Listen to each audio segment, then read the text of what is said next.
Hello everyone, welcome, my name is Phoenix and this is The Consumer's Guide to Filmmaking. Zootopia 2, 2025, Jared Bush and Byron Howard.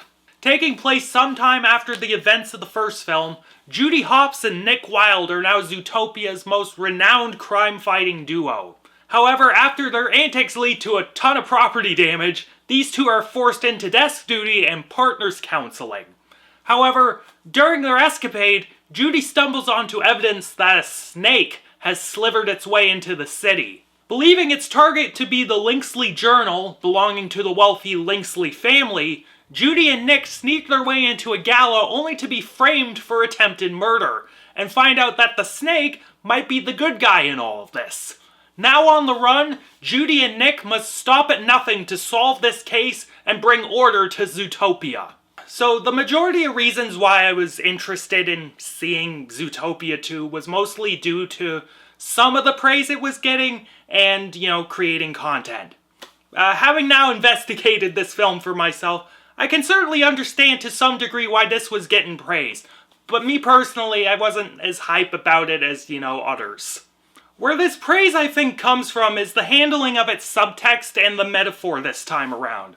This film is a very obvious metaphor and allegory for gentrification, segregation, racism, that sort of thing. Again, on some level, I think I see where the people praising this film are coming from. That sort of theming came off a little more organically than in, say, the first film, but I would argue that it still doesn't quite land on the mark. Firstly, I think that's because it was way too obvious and derivative for my liking in this film. I'm pretty sure this script is just Who Framed Roger Rabbit, but less clever. Secondly, while I can get using reptiles as the stand-ins for oppressed minorities, it's kind of hard to get behind the every species isn't harmful sort of thing when the main character is a fucking venomous snake. If it were a different species of snake, like a corn snake or a garter snake, then I would be fine with it. Gary, though, was modeled after a pit viper, which are venomous. If the point is to show that animals can live in peaceful harmony, don't pick the snake that can kill people with a bite to make your point with. Fucking Jesus. But where its presentation regarding the more socio-political elements was wanting of more refinement, other elements of the script carried the slack. The humor in this film was generally cute, as there were a ton of fun sight gags and clever little puns throughout every sequence. Another thing I quite enjoyed was the dynamic between Judy and Nick.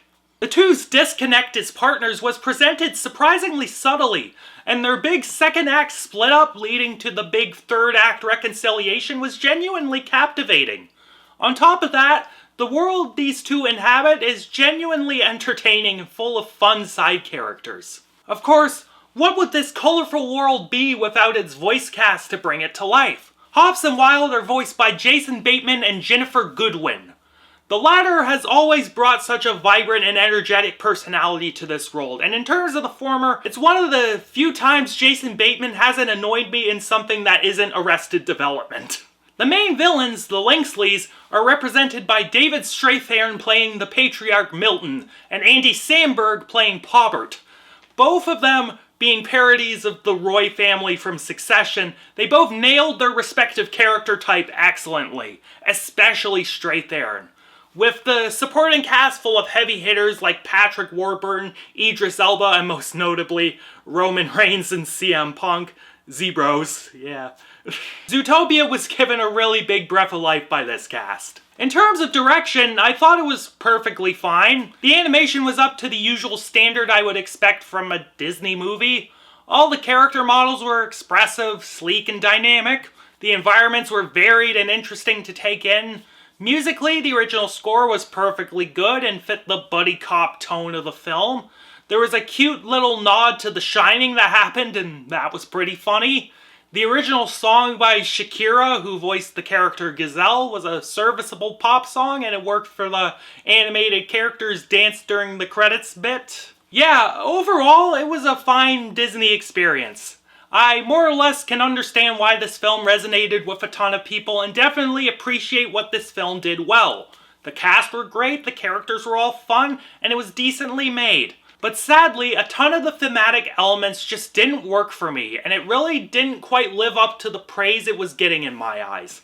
If you like Disney movies, especially the previous Zootopia movie, then you'll definitely get a kick out of this movie. For me, I've seen better, and it isn't exactly high up in my Disney rankings.